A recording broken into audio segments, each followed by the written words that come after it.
लेकर के आगे बढ़ता है तो युद्ध विराम हो जाता है। भारत के लोग तो सुरक्षित आ ही रहे हैं, पाकिस्तान के लोग भी तिरंगा लेकर के पीछे पीछे आए, उनको भी सुरक्षित पहुंचाने का काम होता है। आज देश का गौरव कितना बड़ा है माननीय नरेंद्र मोदी जी के नेतृत्व में।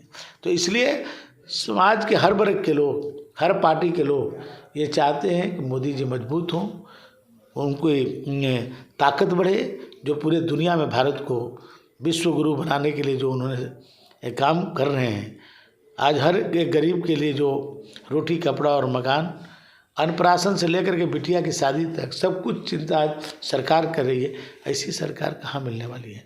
सर, पवन सिंह ने एक इंटरव्यू में भी और भी कहा है कि हमें राजनीति कुछ पता ही नहीं है और इसके वजह से सोशल मीडिया पर काफ़ी ट्रोल भी हुए सर। तो ऐसे नेता जिसको राजनीति ही नहीं पता है कह रहे हैं, तो ऐसे नेताओं को राजनीति में आना चाहिए क्या सर? मैं इसको देखा नहीं हूँ इसलिए मैं कुछ कह नहीं सकता भाई।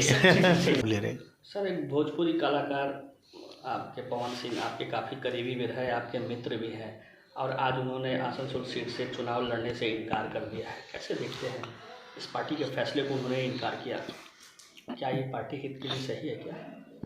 देखिए, अभी तो हमको ये अधिकृत रूप से नहीं पता है, सोशल मीडिया पर चल रहा है इस बात को लेकर के। ज़रूर कोई बात होगी, पता किया जाएगा। बहुत एक अच्छे कलाकार हैं और जिनका बहुत बड़ा नाम है पूरे देश में, अपने विशेष करके भोजपुरी जगत के लिए अपने देश में लोग उनको बहुत ही उनके फॉलोअर्स हैं, और विदेशों में भी वो जहाँ भोजपुरी सुनने वाले लोग हैं वहाँ पर भी उनके कार्यक्रम लगे रहते हैं।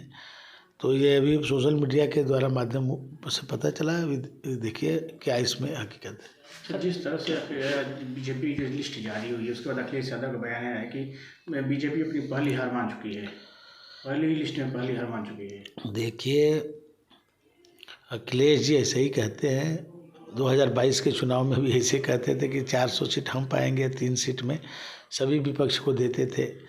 इस बार के चुनाव में माननीय नरेंद्र मोदी जी के चुनाव नेतृत्व में जो चुनाव होगा, 80 की 80 सीटें भारतीय जनता पार्टी पाएगी।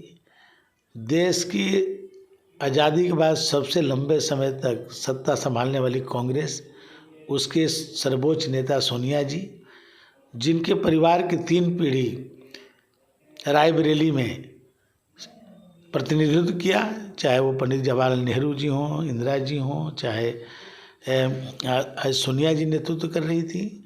उन्होंने मैदान छोड़ करके राजस्थान से राज्यसभा में चली गई।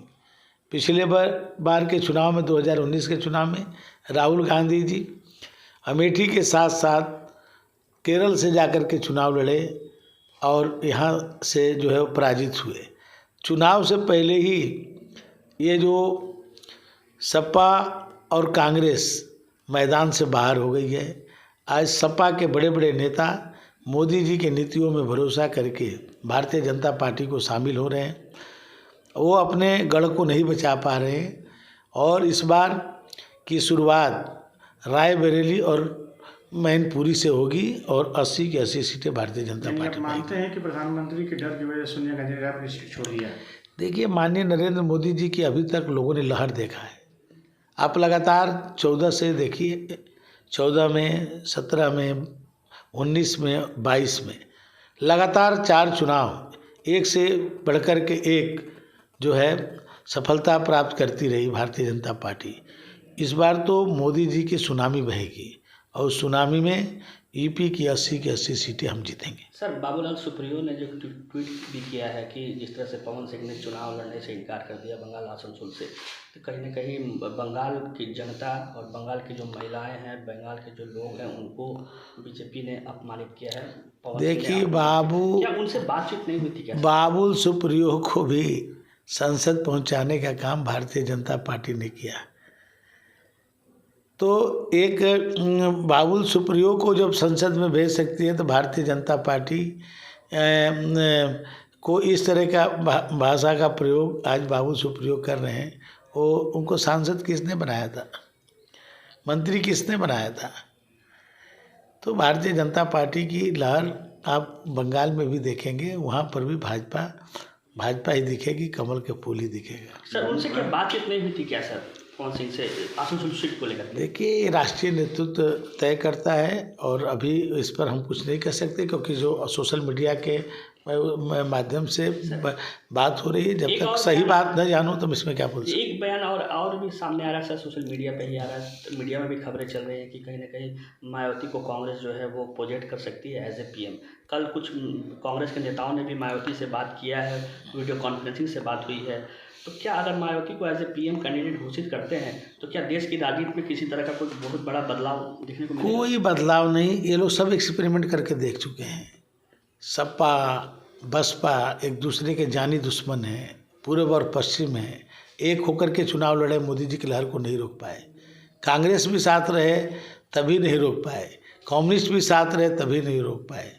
तो मोदी जी की अभी तक लहरें लोगों ने देखा है, इस बार सुनामी बहेगी, सुनामी। सर दलित वोट का बिखराव नहीं होगा सर, मायावती अगर आती है?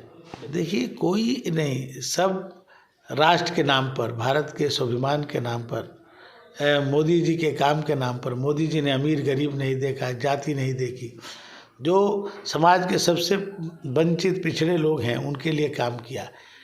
मोदी जी कभी नहीं बोलते हैं कि हम इन लोगों के लिए काम करूंगा, वो तो कहते हैं 130 करोड़ हिंदुस्तानियों के लिए काम करूंगा। देश के 130 करोड़ हिंदुस्तानी एक कदम आगे बढ़ेंगे तो देश से 130 करोड़ कदम आगे बढ़ जाएगा।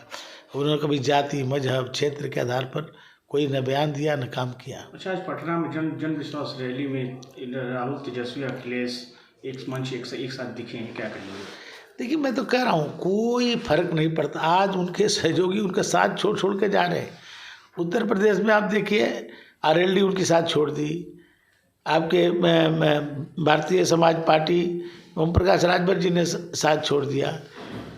तो आज उनके कितने सीनियर्स लीडर थे जो माननीय मुलायम सिंह जी के साथ समाजवादी पार्टी को जिन लोगों ने बनाया था, संस्थापक सदस्य थे, वो आज पार्टी छोड़ करके जा रहे हैं।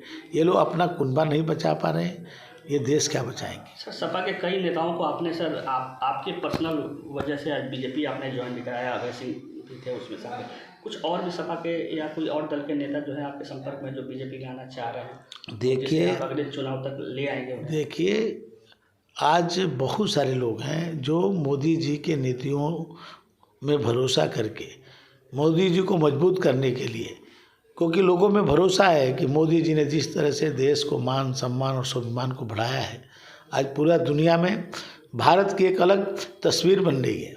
आप सोचिए कि देश की आज़ादी के बाद क्या कभी ऐसा संभव हुआ हो कि जो दो देश आपस में लड़ रहे हों, युद्ध चल रहा हो और वहाँ पर कोई